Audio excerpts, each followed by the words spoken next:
2 Corinthiens 11, le verset 14 que j'ai donné la fois dernière, 2 Corinthiens 11, verset 14 à 15. La parole du Seigneur nous dit ceci: ce n'est pas étonnant, puisque Satan lui-même se déguise en ange de lumière. Il n'est donc pas étrange que ses serviteurs aussi se déguisent en serviteurs de la justice, et leur fin sera conforme à leurs actes. Alléluia. Est-ce que nous pouvons relire ces deux versets ensemble, peu importe nos versions? Élevons nos voix, lisons cela s'il vous plaît. Ce n'est pas étonnant, puisque Satan lui-même se déguise en ange de lumière. Il n'est donc pas étrange que ses serviteurs aussi se déguisent en serviteurs de la justice, à leur fin sera conforme à leurs actes. Amen. Ici, Paul révèle un secret spirituel par rapport à l'art de déguisement satanique et sorcellérique même. Amen. Leur maître se déguise. Également, ceux qui travaillent dans l'industrie satanique connaissent l'art de la dissimulation. Ils savent comment se cacher, se faire passer pour ceux qui ne le sont pas. J'avais dit, ici, les pasteurs l'ont aussi répété, que la sorcellerie n'opère plus comme nous l'avons connu à l'époque, dans l'ancien temps, où lorsqu'on voyait quelqu'un avec les cheveux blancs, on pouvait directement dire que celui-ci est du ténèbre. Alléluia.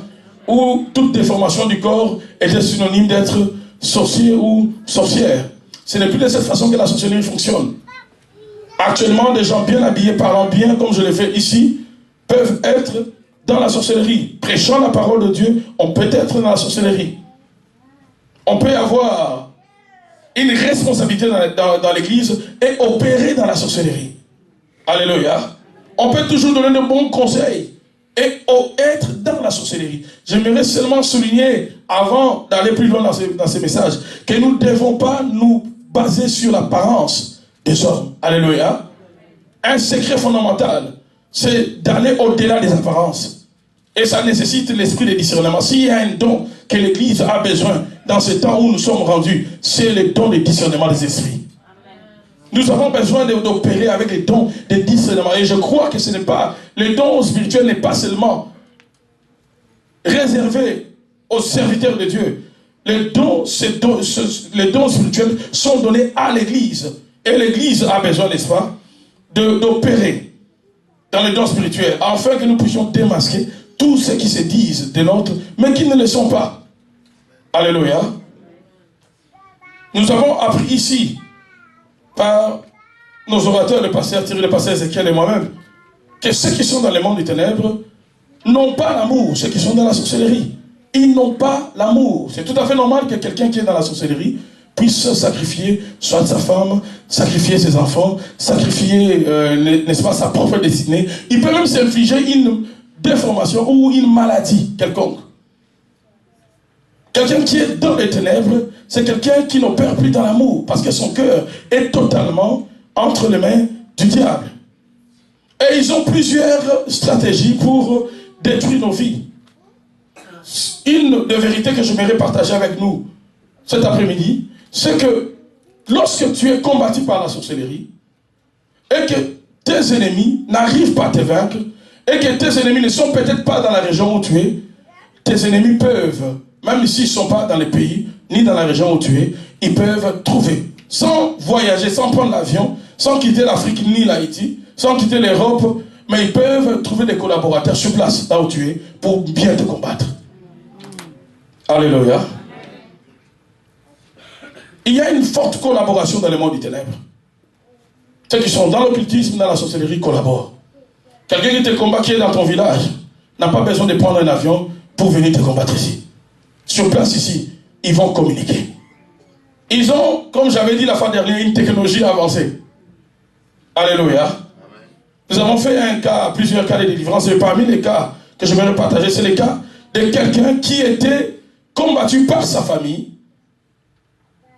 Mais la famille a trouvé un moyen de trouver des sorciers qui sont dans la ville où la personne était combattue. Et ils ont délégué des gens avec des cadeaux. Un cadeau travaillé dans la sorcellerie, un cadeau qui a quitté l'Afrique, je ne sais comment. Mais quelqu'un qui est ici devait offrir à cette personne-là. Alléluia. Alléluia. La sorcellerie a été à un niveau tellement élevé. Et nous ne devons pas sous-estimer le diable. Et non pas non plus le surestimer. Nous devons le considérer à sa juste mesure. Comme la Bible nous le présente. Alléluia. Mais il collabore. Il collabore. Je nous ai donné exemple d'une histoire que j'ai trouvée en France. Dans une église, d'une sœur de l'église qui était combattue par sa famille, qui est dans la sorcellerie, sa famille est en Afrique. Mais la famille cherchait comment détruire la vie de cette sœur. Parce que la mission du ténèbre, la mission de la sorcellerie, la mission de l'industrie satanique, c'est la destruction. Il n'y a pas autre chose. Jésus l'a dit dans Jean 10, 10. C'est la destruction. Ils cherchaient comment détruire la vie de cette sœur. Et qu'est-ce qu'ils vont faire? Ils vont trouver seulement dans l'église, par des connexions sorcelleriques. Eux, ils sont en Afrique. Mais ils vont trouver dans l'église une sœur qui était proche de cette sœur. Appelons cette sœur la sœur Y. Ils vont trouver une sœur X qui est sorcière, mais qui est l'amie de la sœur Y qu'on cherche dans la sorcellerie. On va demander à cette sœur X d'aller aménager près de la sœur Y. Est-ce que vous êtes avec moi? C'est la sœur Y que sa famille est en train de combattre. Et la sœur X, elle est dans l'église, elle va déménager, elle va aménager juste à côté. Il y a des choses qu'on peut dire que c'est par hasard que ça arrive. Mais dans les mondes spirituels, il y a beaucoup de choses qui sont coordonnées, qui sont planifiées, qui sont élaborées, qui découlent d'une stratégie satanique. Alléluia. Elle va aménager juste en face.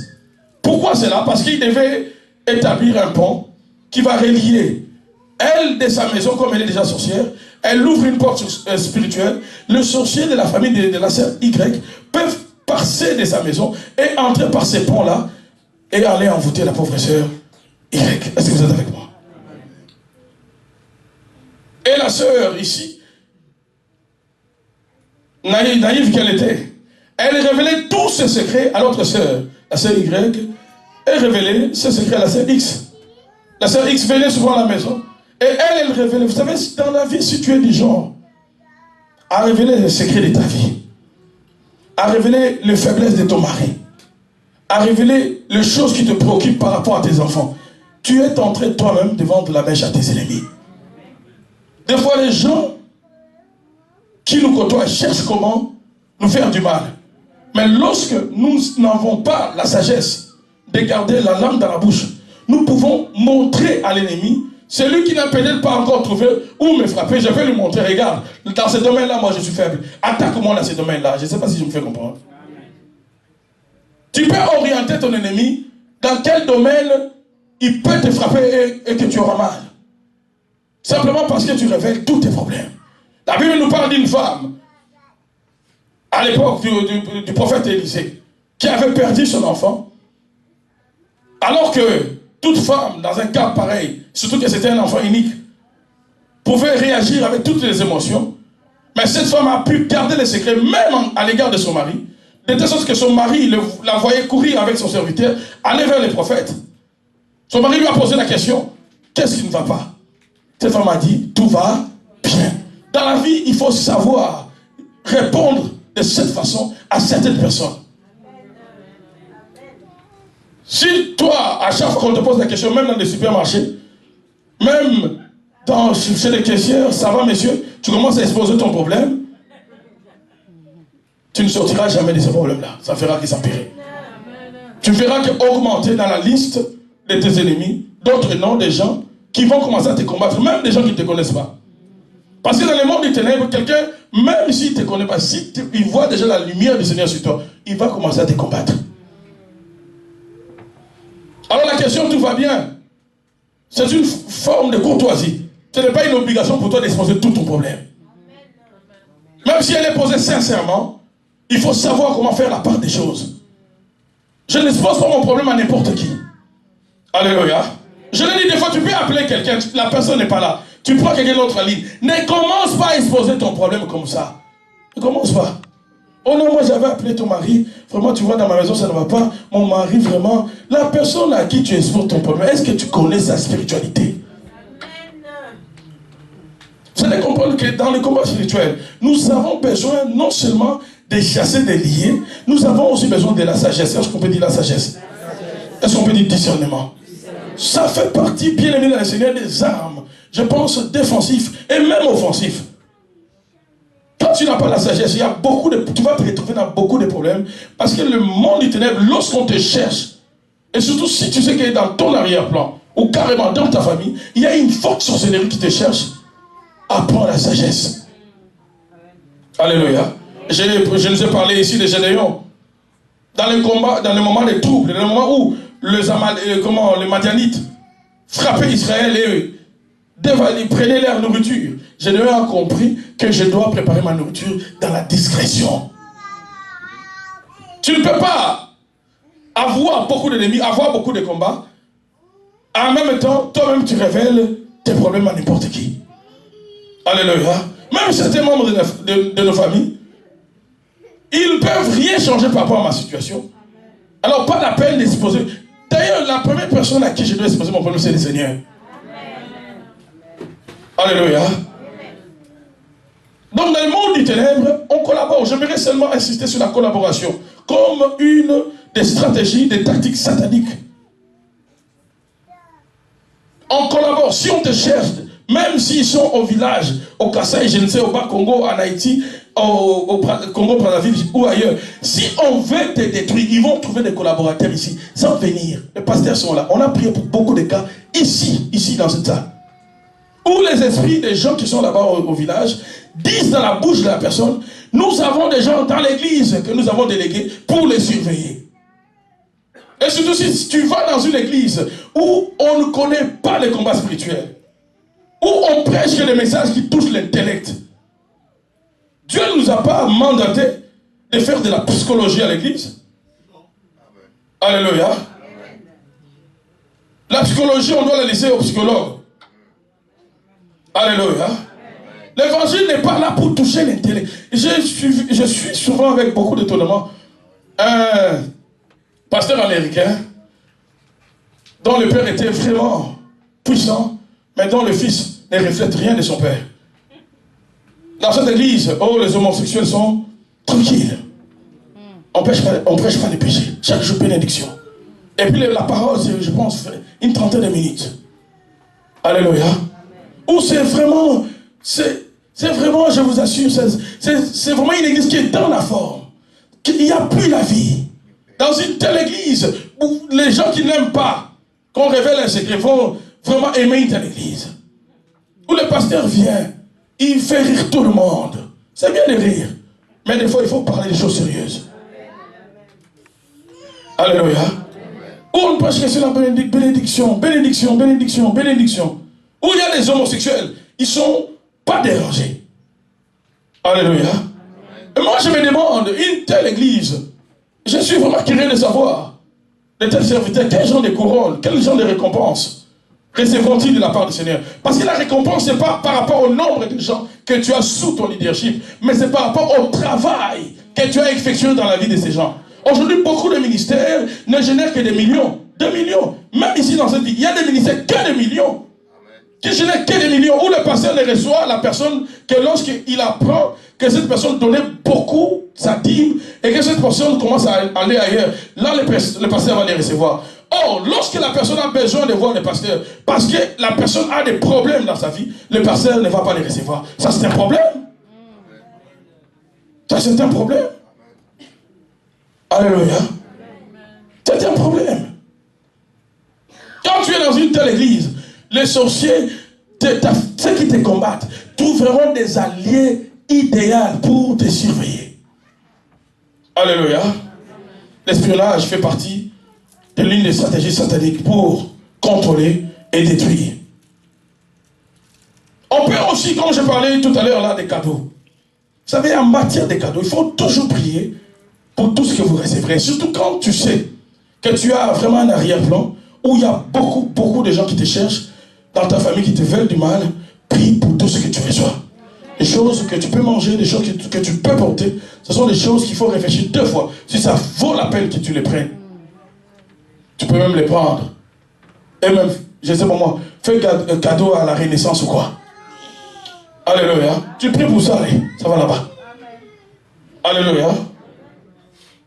Quand tu sais déjà que tu es même, je vais être précis, dans des cas de possession, oppression satanique, ce sont des formes latentes de la sorcellerie. Ce sont des formes où tu es déjà à quelque part, que tu commences à sortir consciemment. On peut chercher juste un moyen de t'introniser par un vêtement. On t'envoie un vêtement qu'on a travaillé dans le monde du ténèbre. Mais dès que toi tu portes cela, tes yeux s'ouvrent et tes oreilles.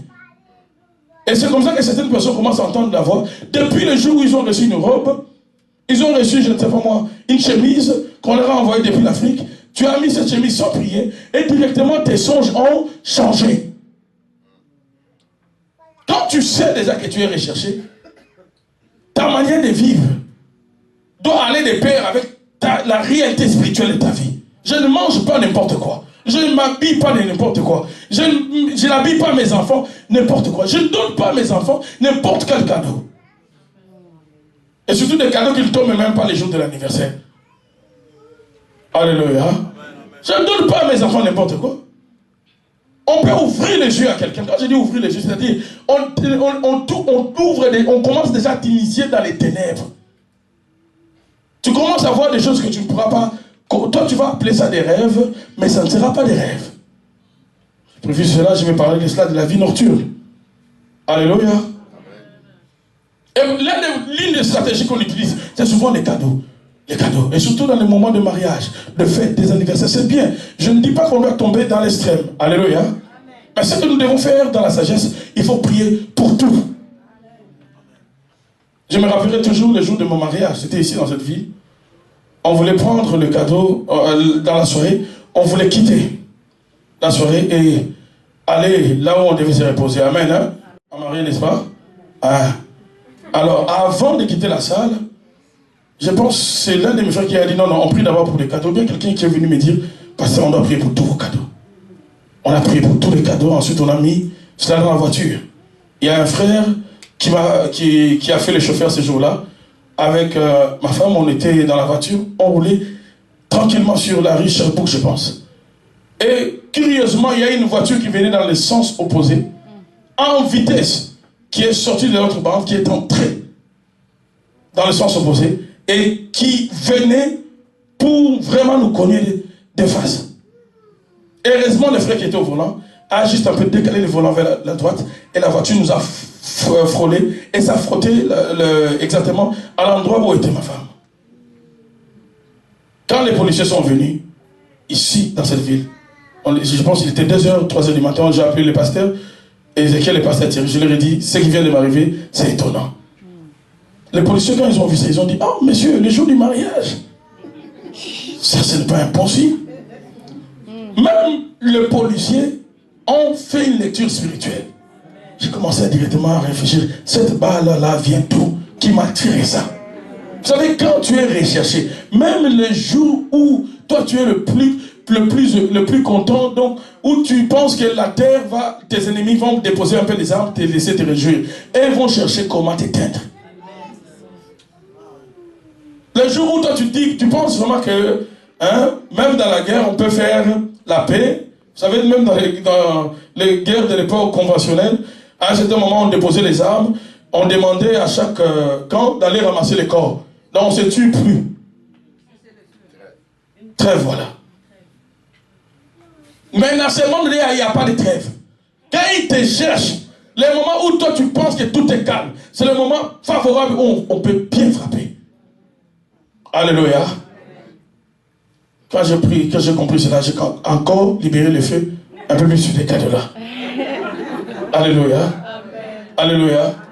Quand tu es recherché, il ne faut pas négliger les détails. Il vaut mieux être attentif. Amen.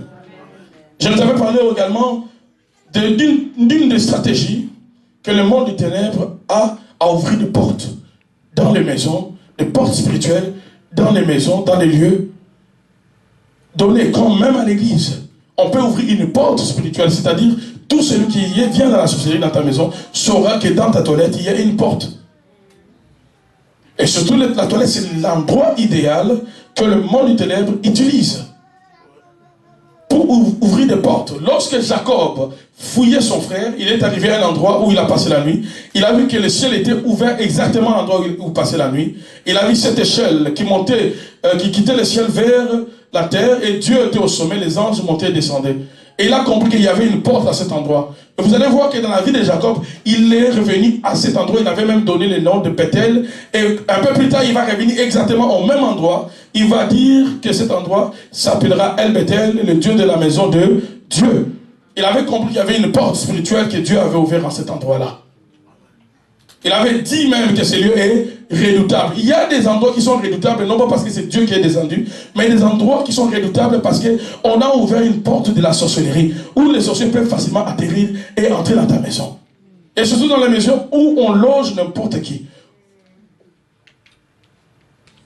Où il n'y a aucun nettoyage spirituel, où on ne prie pas. Des fois, dans la maison, il faut apprendre à faire des nettoyages spirituels. C'est-à-dire, je passe d'une pièce à l'autre, je prie. Je peux même faire symboliquement, je prie pour l'eau, c'est pas pour dire que c'est de la magie ou quoi, non. Je pose une action symbolique. Je prie, j'espère dans toute ma maison. Alléluia. Et il est important aussi lorsqu'on reçoit des gens, justement dans des endroits comme le salle des bains, de ne pas laisser des choses très intimes, bien aimées dans le Seigneur. C'est de la sagesse qui dit Amen. Donc comprenons, je nous donne quelques stratégies et je passe. L'autre point que j'aimerais partager avec vous, c'est le problème de consécration à la sorcellerie. Dans 1 Samuel 1, 9 à 11, je ne vais pas les lire. On nous parle d'Anne. 1 Samuel 1, 9 à 11. On peut les balancer sur l'acétate. On nous parle de la prière de cette femme Anne qui était stérile, dont la rivale Pénina avait plusieurs enfants. Cette femme va faire le vœu à l'Éternel. Elle va faire le vœu en disant à l'Éternel, si tu me donnes un enfant, cet enfant, je vais te le consacrer. Et effectivement, lorsqu'on lit cette histoire, vous allez voir que Dieu va visiter Anne, et quand, à un certain moment, Samuel va venir au monde, Samuel va grandir, Anne va prendre l'enfant exactement comme il avait fait le vœu, il va aller déposer l'enfant où? Au temple. De telle sorte que Samuel va devenir un grand prophète de l'Éternel. Et j'ai toujours utilisé cet exemple pour me donner une grande leçon, en disant ceci, que Samuel n'est pas devenu un grand prophète parce qu'il a lui-même aspiré au ministère. Alléluia. Lisez l'histoire, vous allez comprendre. Samuel n'est pas devenu un grand prophète parce qu'il a aspiré au ministère prophétique. Il est devenu un grand prophète d'abord parce que sa mère l'a consacré avant même sa conception, avant même qu'il vienne dans le ventre de sa mère. Sa mère a fait une alliance avec l'Éternel. Donne-moi un enfant et je te le consacre. Donc la destinée de sa mère, de son ministère, dépendait de la relation que sa mère avait établie, de l'alliance que sa mère avait établie avec Dieu. C'est ainsi que sa mère s'est retrouvée comme un grand prophète. Et sa mère, lorsqu'elle a eu l'enfant, elle a pris l'enfant, elle est allée déposer l'enfant au temple, à l'endroit où on devait l'initier, selon l'alliance qu'elle avait conclue avec le Seigneur, selon le vœu qu'elle avait fait au Seigneur. Imaginez une minute, si Anne était une sorcière, imaginez une minute, si Anne avait consacré cet enfant-là, Samuel, à Satan, qu'est-ce que Samuel allait devenir? Vous comprenez que la destinée de cet enfant allait dépendre automatiquement de ce que la maman allait faire de lui. Et de la même façon, dans les plans spirituels, le diable utilise souvent ses envoyés. Il utilise les sorciers, les sorcières, les occultistes à consacrer déjà certains de leurs enfants. C'est ainsi qu'il y a beaucoup de gens qui naissent dans certaines familles où le papa ou la maman est dans la sorcellerie ou dans l'occultisme, sont directement consacrés au diable. De telle sorte que ce qui arrive dans la vie de l'enfant, l'enfant ne comprend rien de ce qui lui arrive, et même de ce qu'il voit spirituellement. Certains se retrouvent déjà, on commence à l'inviter à sortir la nuit, à participer à des réunions sorcellériques. Alléluia. Je n'ai pas mangé la viande de quelqu'un, je n'ai pas bu un breuvage quelque part, mais je constate que moi, dans ma spiritualité, dans la nuit, j'ai comme un rôle, je parlais moi à 2 ou 4 personnes, il y a quelques années, qui se voyaient en train de faire des choses semblables. Il y a une sœur qui m'a parlé il y a plusieurs mois, elle se voit sur un pont en train de tuer les gens, de décapiter les gens. Chaque nuit, son rôle, c'est de tuer, donc elle est meurtrière si vous voulez. Alléluia. La consécration parentale à la sorcellerie est à la base de cette sémence dans la vie de plusieurs. Beaucoup de gens se retrouvent, ils sont déjà dans ce monde-là, mais ils ne savent pas. D'ailleurs, la délivrance que nous faisons ici, si je dois être clair avec vous, nous sortons beaucoup de gens de la sorcellerie sans qu'ils ne le savent. Alléluia. Beaucoup de gens sont déjà dans la sorcellerie. Beaucoup de gens sont dans la sorcellerie, ils ne le savent pas. Et s'ils restent ainsi, dans cet état-là, où ils sortent la nuit et pensent que c'est simplement un rêve, si ça perdure dans leur vie, à un certain moment, ça va devenir volontaire. Ça sera plus seulement que la personne n'est pas d'ici et ça fait très longtemps. Cette sœur, elle a appelé, elle a suivi une de mes prédications sur Internet. Elle a appelé et elle m'a exposé son problème, ça fait très longtemps. Et elle m'a parlé un peu de son cas. Elle m'a dit, pasteur, moi, je viens de perdre mon mari, mais j'ai réalisé un peu trop tard que j'étais à la base de la mort de mon mari. J'ai dit, comment tu étais à la base de la mort de ton mari? C'est quand même fort. Elle m'a dit, pasteur, chaque nuit avant que mon mari ne meure, d'abord mon mari ne priait pas. Moi, j'allais quand même à l'église. Mais chaque nuit, je me retrouvais toujours dans la maison de papa. Je suis en train de faire le travail domestique. Je suis en train de repasser les vêtements de papa. Et je ne vois jamais maman, je ne vois jamais mes frères. Je vois que nous vivons avec papa. Chaque nuit, pasteur, sur 7 jours de la semaine, je peux avoir des tels rêves au moins 4 fois. Je me vois en train de travailler. Et quand je me réveille le matin, je suis fatigué, épuisé. Des fois, je me vois avec papa comme un homme avec sa femme. C'était comme ça, chaque nuit. Alléluia. Des fois, dans les rêves, il m'engueulait par rapport à ma relation avec mon mari. Alors, je me demandais, c'est quoi ces rêves? Et puis, on me disait dans les rêves, suivez-moi ici, s'il vous plaît. On me disait dans les rêves, c'est ainsi que tu es réellement. Alléluia. C'est ainsi que tu es réellement. C'est ce qu'on me disait dans les rêves. C'est comme une bombe, la forme la plus dangereuse. Pourquoi? Parce que dans le monde littéraire, on utilise des gens comme ça comme des kamikazes. Quand on veut offrir un cadeau empoisonné à quelqu'un, on va t'utiliser, on te délègue. Toi, tu comme un somnambule. Tu ne sais même pas pourquoi tu prends ce cadeau. Or, ce cadeau-là a été travaillé dans le monde littéraire. Quand on veut détruire les gens, on va mettre des paroles dans ta bouche. On va t'utiliser avec ton langage qui blesse. Tu vas commencer à détruire la vie des gens. Tu ne sais pas pourquoi tu blesses les gens. Or, tu es commandité. Nous avons lu avec vous l'histoire de Jézabel, qui a monté une stratégie pour détruire la vie de Naboth. Comment il s'appelle? Naboth, hein? Voilà, Naboth. Jézabel avait bien dit dans son plan qu'on trouve deux vauriens. Dans le monde spirituel, les gens qui sont utilisés, qui sont dans cette forme inconsciente, sont comme des vauriens. Ce sont des gens qu'on peut manipuler les langages. Et des gens comme ça, si tu es dans le temps de prière, on va te faire sortir de la présence du Seigneur, on va briser de ton cœur. Ce sont des gens comme ça qu'on utilise. Il va te poser une question qui va vraiment t'énerver. Il va te sortir une phrase qui va vraiment empoisonner ta vie. Tu viens à l'église, tu te dis, mais pourquoi je suis venu dans une telle église? Alors que tu viens ici pour ta délivrance, la personne va te dire des choses, tu vas oublier tout ce que le Seigneur fait pour toi en ces lieux. Et si tu n'as pas le sens du discernement, tu oublies que tu n'es pas venu pour ce frère-là, tu n'es pas venu pour cette sœur-là, tu es venu pour ta délivrance, et effectivement tu vas sortir de l'église sous l'effet de la colère à cause d'une parole de quelqu'un qui est utilisé dans les ténèbres à cause d'une consécration de la sorcellerie. Lève ta main droite avec moi, Seigneur Jésus. Dans le nom de Jésus, au nom de Jésus, je renonce à toute consécration qu'on a établie dans ma vie, dans mon corps. Je renonce à cela maintenant. Je renonce à cela maintenant. Dans le nom de Jésus. Dans le nom de Jésus.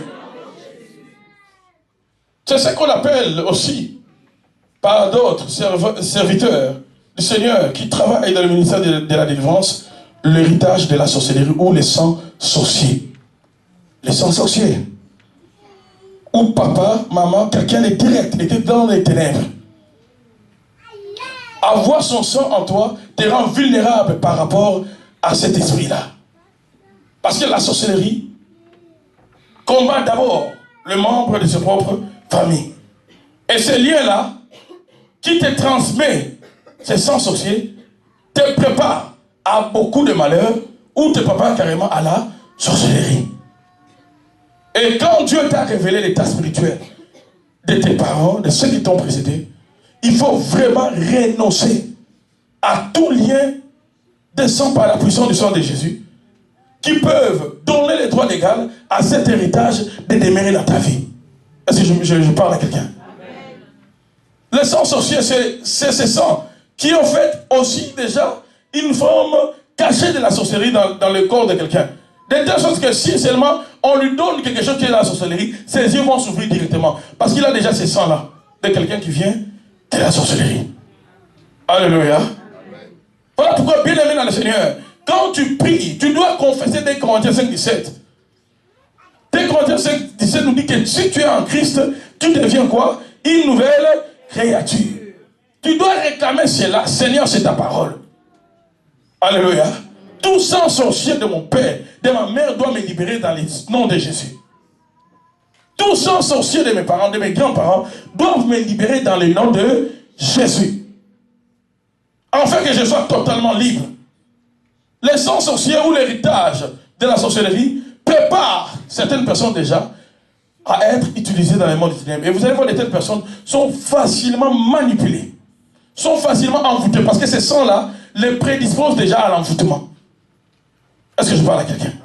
Facilement envoûté, facilement manipulé.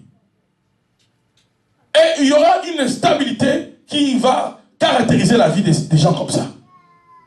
Et si tu es dans le Seigneur, tu te retrouves dans tel cas, soit fais l'autocritique de ta vie, soit fais l'autocritique de ta personne. Et quand tu remarques ces signes-là, commence à briser cela dans le nom de Jésus. Alléluia. Nous avons lu ici avec vous dans Jérémie 31. Dieu a fait la promesse. Il a dit, à l'époque, on vous avait dit que celui qui mangera le raisin vert, ce sont les dents de ses enfants qui vont souffrir. Moi, dorénavant, je vous dis que celui qui mangera les raisins verts, ce sont ses propres dents qui souffriront. Ce sont de telles prières qu'il faut faire au Seigneur. Je ne peux pas te servir et avoir un héritage de la sorcellerie dans mon corps qui bloque mon mariage, qui détruit mon mariage. Voilà pourquoi vous allez voir des familles où il y a trop de désordre, où il y a la haine, où il y a le viol, où il y a les divorces. Sachez qu'il y a une forte sorcellerie qui contrôle. La sorcellerie ne vient pas pour unir. La sorcellerie vient pour détruire. Viol, divorce, inceste sont des signes forts de la sorcellerie dans une famille. Là où il y a vraiment des divisions, là où il y a le viol, là où il y a l'inceste, il y a une forte sorcellerie. Est-ce que je parle à quelqu'un? Donc, venant d'une telle lignée, bien dans le Seigneur, il faut passer par la délivrance. Et il faut être attentif à soi-même. Alléluia. Il faut être attentif. J'allais aussi nous parler d'un autre phénomène que les sorciers pratiquent pour bien contrôler leurs proies ou leurs victimes. Ce phénomène que nous appelons communément les esprits humains. Il n'y a pas un verset qui en parle. Mais lorsqu'on analyse dans la lecture de la parole, nous voyons que certains esprits pouvaient parler. Dans le ministère de Christ. Alléluia. Certains esprits pouvaient parler. Et lorsque nous essayons de voir dans la délivrance actuellement, nous comprenons que beaucoup des esprits qui possèdent des gens, ce ne sont pas seulement des démons, des esprits de l'air, Mais ce sont aussi des esprits de ceux qui sont soit dans la sorcellerie, soit dans l'occultisme ou dans les photos. Est-ce que vous êtes avec moi? Donc quelqu'un qui est dans la sorcellerie, et déjà par les liens de sang, comme je parlais des sangs sorciers, une telle personne qui est dans la sorcellerie peut venir comme un esprit humain déjà dans la vie des membres de sa famille. Le lien de sang est le moyen idéal par lequel les sorciers viennent comme des esprits humains dans le corps de leurs enfants ou dans le corps de leurs petits-enfants. Est-ce que le message passe? Les liens de sang. C'est ainsi que vous allez voir que certaines personnes, il y a trop d'esprits de sorciers, des gens de la famille qui viennent. Pourquoi? À cause de liens de sang. C'est vraiment un vaisseau par lequel ils viennent, facilement. Ils n'ont pas de force par les liens de sang. Certains enfants, ils ne se sont pas méconduits. Ils ne sont pas allés voir un féticheur. Certains jeunes, pour lesquels nous prions, ils n'ont rien fait, des enfants innocents, se retrouvent avec beaucoup d'éléments, des esprits humains, par les liens de sang. Par les liens de sang.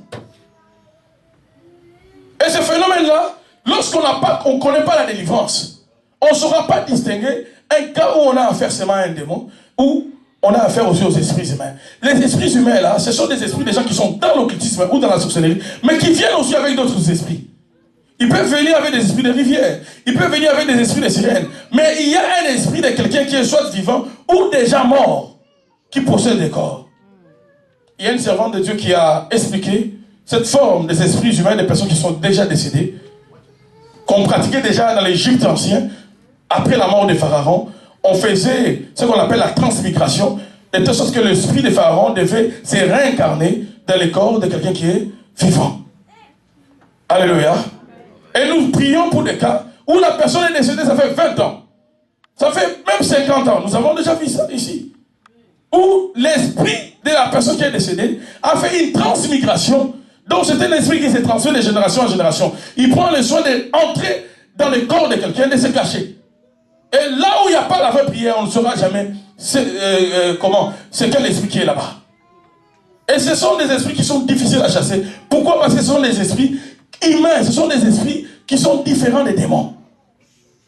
Et ce sont ces esprits-là qui peuvent aussi tenir une conversation avec des précisions vérifiables sur la vie de quelqu'un. Alléluia. Là où il y a des esprits humains, bien aimés dans le Seigneur, il y a une forte sorcellerie. Et c'est vraiment un héritage de la sorcellerie de la famille qui ouvre la porte aux esprits humains. Et pourquoi ils viennent posséder les corps? C'est pour les contrôler, en faire leurs esclaves et pour les détruire. C'est une quasi-possession. Et souvent cette possession est accompagnée aussi d'envoûtement. Quelqu'un qui est sous le contrôle des esprits humains, c'est quelqu'un qui sera très envoûté. Très, très envoûté. On pourra le voir dans ses actions, dans son tempérament. Une telle personne peut commencer à s'énerver alors que on ne lui a rien fait. Peut ressentir une haine, peut ressentir des sentiments qu'il ne peut pas justifier par rapport à une action qu'on a posée à son égard. Donc, à l'occasion de rien, la personne se réveille peut-être le matin, il ne veut parler à personne. Il ressent la haine, il ressent la colère. Raison des esprits humains. Certaines personnes qui sont dans ces cas ressentent même comme s'il y a des gens qui les regardent. Tu peux être seul à la maison, il sent vraiment un regard. Tu te retournes, il n'y a personne. Tu sens des sensations ou même de voix. Tu peux même commencer à étendre des voix qui te donnent même des ordres. La présence des esprits humains. Et ce sont des cas qui nécessitent beaucoup de prières, de délivrance, c'est-à-dire des prières où les gens qui prient doivent être en chaîne. Parce que ce sont des esprits tenaces. Des esprits qui résistent beaucoup. Et dans de tels cas, ça nécessite une consécration totale de la personne. Et Dieu nous a délivrés dans la famille des cas comme ça. Ma mère est là, mon frère est là. Il est part parce qu'il n'y a aucun esprit qui doit résister au nom de Jésus. Qui peut résister au nom de Jésus. Mais ça nécessite une consécration totale. Une implication totale. Je dis à certains parents, les enfants sont dans le cas des cas. Donne-toi totalement au Seigneur. Et fais des prières de renoncement. qui donne ce droit légal à ces esprits de demeurer dans ta vie. Fais des prières de renoncement qui donnent ce droit légal parce que Jésus a payé les prix pour que tu sois libre. Jésus a payé les prix pour que tu sois totalement libre. Ton corps est le temple du Saint-Esprit. Confesse cela. Ils doivent sortir. Ils sont tellement méchants. Quelqu'un qui est mort il y a 100, je ne sais pas moi, 50 ans, 60 ans, il entre de génération en génération. Pourquoi? Parce que c'est un héritage. Nous avons un sérieux problème. Nous avons un sérieux problème. Nous sortons des lignées où nos arrière-grands-parents là, ils ont vraiment embrassé le diable avec les débats. Ils ont vraiment embrassé le diable. De telle sorte que les enfants naissent avec des esprits directement. Alléluia. Lève ta main droite avec moi. Seigneur Jésus, je déclare que mon corps est le temple du Saint-Esprit. Prends le contrôle de tous les compartiments de ma vie. Au nom de Jésus. Et dans cette religion que nous connaissons, l'islam, c'est une religion où il y a trop d'esprits humains aussi. Alléluia. C'est une religion où il y a une forme de sorcellerie, où on transmet des esprits. Déjà, j'ai lu quelque part, dans des cérémonies, lorsqu'on fait l'incision aux garçons, des fois dans le Moyen-Orient, ils font toute une cérémonie avec des sabres, tout ça. Et lorsqu'ils le font, il y a des esprits humains d'une extrême violence qui entrent dans les garçons. Et c'est une religion dans laquelle il y a la sorcellerie. C'est de la sorcellerie. Il y a trop d'esprits humains là-dedans. Et si tu as été en contact directement ou indirectement avec cette religion-là, il faut passer par la délivrance. Si tu as eu à répéter les prières là, tu as établi déjà un lien avec le monde des ténèbres. Et il faut passer par la délivrance. Alléluia. Et le dernier cas que je voulais vous parler, c'est la manière dont la sorcellerie opère dans les rêves et dans les songes. Alléluia. Il y a des rêves que beaucoup de gens ont qui, au fait, ne sont que des combats spirituels de la sorcellerie dans leur vie. Il y a des rêves que certaines personnes font qui ne sont que des visitations nocturnes de ceux qui sont dans la sorcellerie.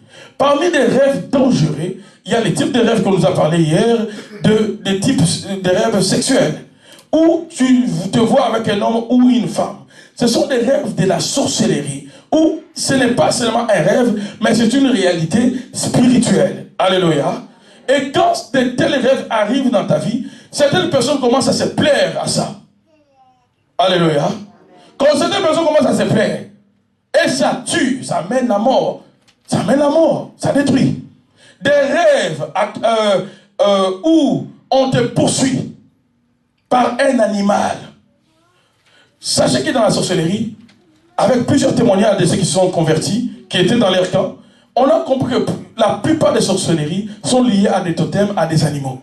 Dans chaque famille, il y a un animal qui représente les totems de la famille, ou même de la tribu, ou même de la région. Et certains sorciers, lorsqu'ils se transforment, d'autres ils se transforment en partie animale, en partie humaine. Et d'autres totalement en animal donné. Voilà pourquoi il y a certaines attaques spirituelles que beaucoup de gens ont. C'est quelqu'un que tu connais, mais qui s'est totalement transformé en serpent, qui s'est totalement transformé en chat, qui te poursuit. Et des fois, quand il t'est mort, tu ressens même la douleur le matin. C'est pour te dire que c'est plus qu'un simple rêve. Dans le domaine spirituel, la sorcellerie opère beaucoup dans le sommeil quand l'homme est dans l'inconscience. Nous voyons cela même dans les évangiles. Jésus l'a dit lorsqu'il a donné la parabole de l'ennemi qui est allé planter, livrer. C'est quand tout le monde dormait. C'est la stratégie du diable de travailler la nuit. Et quand tu as trop de combats spirituels, tu dois savoir que ta nuit, c'est le temps que tu dois donner aussi au Seigneur. Réserve un bon moment de prière la nuit, afin de fermer toute porte spirituelle dans ta vie. Alléluia. Les rêves où il y a des animaux qui te poursuivent, qui te mordent, ou encore, tu vois que c'est un lion, tu vois que c'est un chat, tu vois que, je ne sais pas moi, c'est un serpent. Ça veut dire que le Seigneur l'a déjà scellé, ces rêves-là est irrévocable. Ça veut dire que la répétition des rêves dans la vie de quelqu'un a un message, un grand message sur la destinée de quelqu'un. Est-ce que je parle à quelqu'un? Quand tu vois un rêve qui revient souvent, qui revient souvent, ces rêves-là ont une signification dans ta vie. Ce que je dis, ça dérange vraiment le monde éternel. Vous voyez cela? D'autres types de rêves qui font que la sorcellerie opère dans la vie des gens. On va l'amener là-bas. L'un des pasteurs va venir là-bas. Un des types de rêves. C'est ainsi que vous allez comprendre pourquoi de tels messages on ne prêche pas ça. Ton problème n'est pas vraiment traité. Imagine combien de temps tu perds sur ta destinée. Alléluia. Il faut sortir de là. Un autre type de rêve. À part les rêves de la nourriture, il y a aussi les rêves où la personne se voit en train de répéter une preuve académique, en train de l'échouer. Ça veut dire que ce domaine-là, on a déjà contrôlé. D'abord, c'est le domaine de ta percée qu'on a contrôlé. C'est le domaine que la sorcellerie a bloqué pour que toi tu n'avances pas. Dans la vie d'une telle personne qui rêve qu'il reprend toujours l'examen. Toi tu as fait déjà les bacs, mais tu te retrouves toujours en 6e secondaire en train de faire un examen que toi tu ne finis jamais, ou soit on t'arrache la feuille, ou soit toi tu n'écris que de n'importe quoi, ou même tu vois la correction, tu as toujours 0. 0, 0, 0, 0. Ça veut dire que dans les mondes spirituels, dans la sorcellerie, on a bloqué déjà ta percée dans le domaine des études. Et c'est pas pour rien qu'ils ont visé ce domaine-là. C'est parce que c'est les domaines de ta percée qu'on a scellés. Et pour te dire que ce n'est pas par hasard, ces rêves-là reviendra souvent. Amenez-la là-bas. Appelez les services. Découvre. C'est fini, il est affaibli. Quand nous mettons en avant-plan leurs activités, ils sont dérangés. Alléluia. Les rêves où tu reprends l'examen que par les études. Et le diable sait repérer l'étoile de quelqu'un. Les mages qui ont vu l'étoile du Seigneur, ce n'étaient pas des chrétiens, non. Certains commentateurs disent que c'était des gens, des astrologues, des gens qui pratiquaient l'occultisme. Ils ont pu repérer l'étoile du Christ. Dans le monde du ténèbre, on repère ton étoile même quand tu es un enfant. Un sorcier peut te voir déjà ici que tu as une étoile et on commence à attaquer. Pourquoi beaucoup d'enfants ont des problèmes? Parce qu'on les a attaqués au moment où les parents ont négligé la fragilité de l'enfant. Ils n'ont pas compris la destinée de l'enfant. On a commencé à détruire déjà l'intelligence de l'enfant afin que cet enfant-là ne puisse pas aller très loin dans les études. Or, Dieu avait déjà placé une étoile dans la vie de cet enfant dans le domaine des études. Est-ce que je parle à quelqu'un? Voilà pourquoi deviens vigilant en tant que parent maintenant. Ouvre tes yeux. Alléluia. Je ne laisse pas mon enfant à la merci de n'importe qui. Donc les rêves, regardez-moi ici s'il vous plaît, les rêves où j'échoue à l'école, où je reprends un examen, ce sont des rêves, des alertes forts qui me démontrent que je dois prier dans ces domaines-là. Vous devez lâcher mes études, vous devez lâcher ma percée. Dieu t'a donné le potentiel de réussir dans ce domaine-là et te maintiennent dans l'échec. C'est-à-dire qu'ils ont ligoté ton étoile dans ce domaine-là où toi tu dois réussir. Voilà pourquoi de telles personnes, tu peux finir les études. Mais quand tu vas aller postuler, on prendra les autres. Toi, on ne te prendra pas. Si on te prend, ce travail-là ne va pas durer.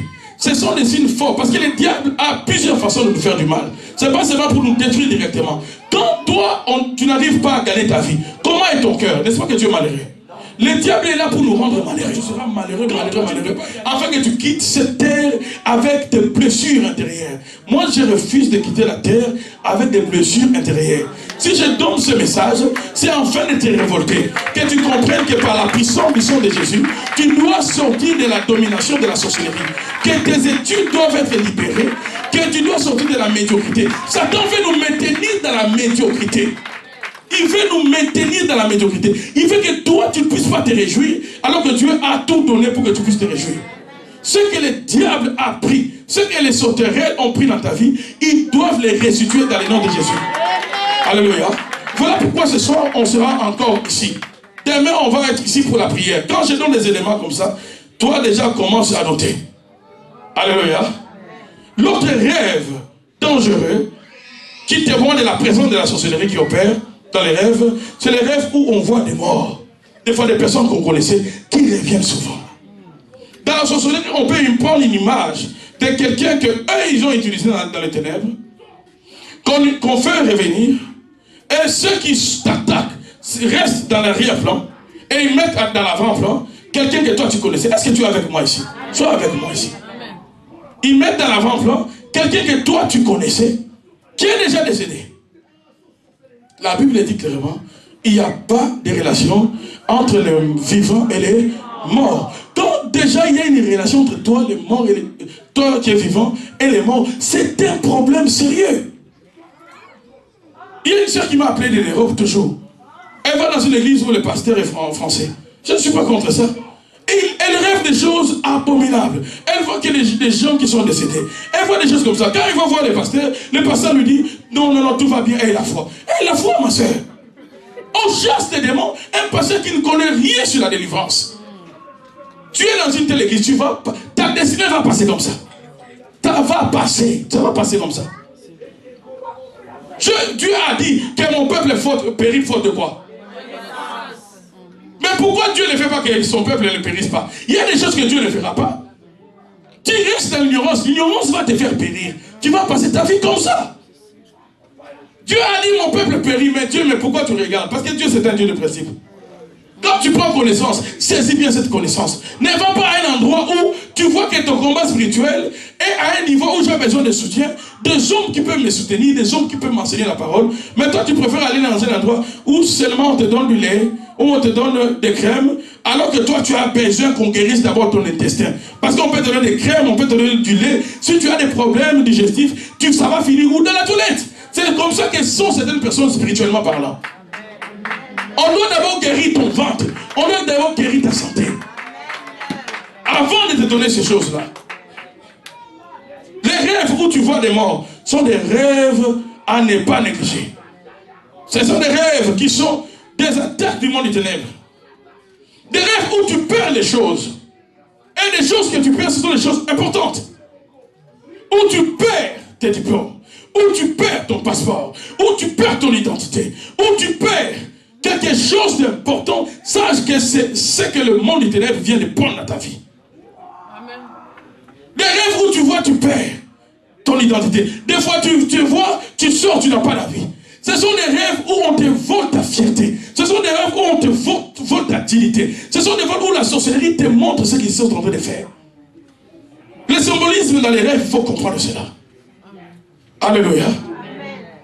C'est ainsi que beaucoup de gens se retrouvent dans des situations, ils ne comprennent pas pourquoi on n'avance pas. Pourquoi on n'avance pas? Mais toi, chaque nuit, tu rêves toujours, on te vole tes vêtements. On te vole, je ne sais pas moi, des choses intimes. On te vole tes diplômes, on te vole ta voiture. Tu te retrouves toujours dans des situations où tu perds l'argent. Où tu perds l'argent, tu fais que pleurer la nuit. Mais ne te donne pas que dans la vie de tous les jours, que tes affaires ne marchent pas. Alléluia. Il y a des rêves qui sont en fait des attaques du monde des ténèbres. Voilà pourquoi à chaque rêve, après discernement, tu comprends cela le matin, que c'est une attaque. Avant de commencer à brosser même les dents, commence à prier par rapport à ces rêves-là directement. Amen.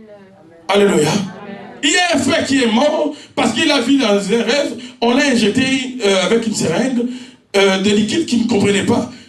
Il a laissé passer le matin, il a senti la douleur, il a seulement frotté. Lui, il a seulement frotté là, à l'endroit où on l'avait piqué.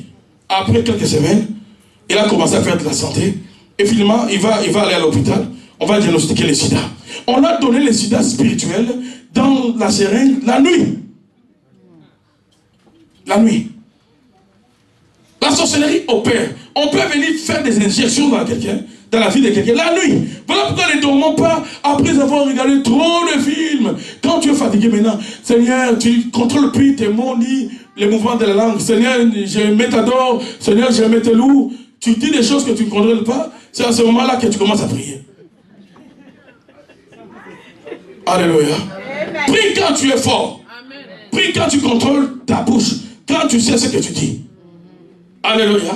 Ne prie pas quand tu as donné toute l'énergie au loisir. Le loisir, c'est bien, c'est vrai qu'il faut se détendre. C'est vrai que la vie que nous menons, c'est stressant. Nous ne pourrons pas vivre toute la vie dans le stress. Même quand on est dans les combats, on cherche un moyen de créer un environnement agréable d'apprécier la vie. Amen. Mais je ne tombe pas pour autant dans la distraction totale, où je vais au lit sans avoir prié. Alléluia. Sans avoir bien prié, alors que je sais que moi, je suis souvent visité la nuit. Les rêves où tu perds les choses importantes, Sache, mon frère, ma soeur, que ce sont des alectes forts que la sorcellerie a pris des choses dans ta vie. Et ça dépend de quelles choses que tu as perdu. Alléluia. De tels rêves témoignent que la sorcellerie, il te visite la nuit. Je parlais ici des rêves où tu te vois, tu reviens toujours dans l'ancienne école. Où tu te vois toujours dans l'ancienne maison. Ce sont des rêves qu'on appelle des rêves de régression. Est-ce qu'on peut dire des rêves de régression? Où tu te vois toujours. Toi, tu n'as jamais rêvé au Canada. Toi, tu te rêves toujours dans un coin où tu allais t'asseoir avec tes amis.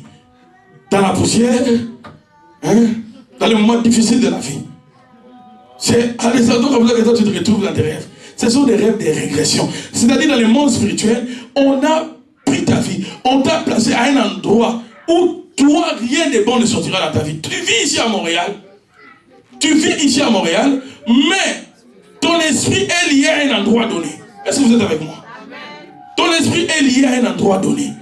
La sorcellerie opère dans les rêves. Alléluia. Et ne négligeons pas les rêves. Voilà pourquoi, bien aimé dans le Seigneur, je vais revenir avec plus de détails. Je pense, dans les prochains jours, avec plus de détails sur les rêves seulement. Ça va beaucoup nous aider. C'est un enseignement que j'ai donné dans le passé. Je vais revenir encore sur cela. Est-ce qu'on peut se mettre debout et acclamer les Seigneur, s'il vous plaît?